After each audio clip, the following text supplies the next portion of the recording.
To begin, we recommend mixing a solution of 1 part isopropanol alcohol to 1 part water, along with a clean rag to remove all the dirt and all contaminants from the surface thoroughly.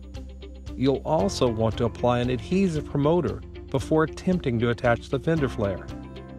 It's necessary to clean the application substrate properly.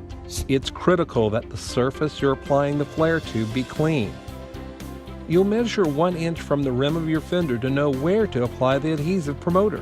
Make sure to protect your hands with gloves before applying the promoter. After you've cleaned the substrate and the alcohol mixture dry, you'll need to use an adhesive promoter on the fender before you begin to install the flare. You'll also need to allow for time for that promoter to dry completely before installation. Your fender flare should have been ordered a little longer than you actually need.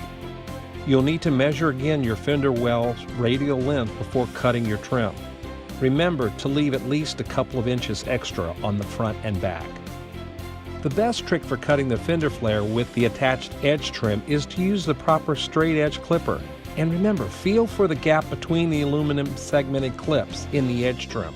If you don't find the spot between the clip before cutting the trim, it will have a tendency to crush when making the cut. Now that you've cut it, go ahead and apply the fender flare edge to the fender substrate. It should easily slide into place.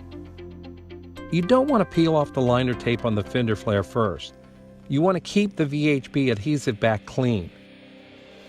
For the proper fit, you'll need to tap the edge of the trim onto the fender flare till perfectly seated. You can use a mallet, or for high volume installations, a pneumatic air hammer. Now begin to remove the tape liner carefully. Once installed, you must apply pressure to make sure the fender flare is properly seated. If there are any buckles in the flare after installation, you can easily hand manipulate them into shape.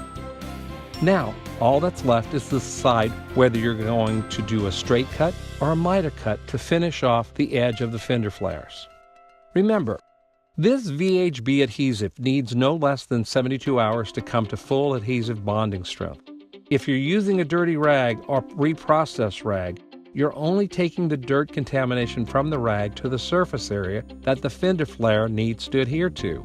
Trimlok and 3M find that 98% of adhesion failures are caused by contamination.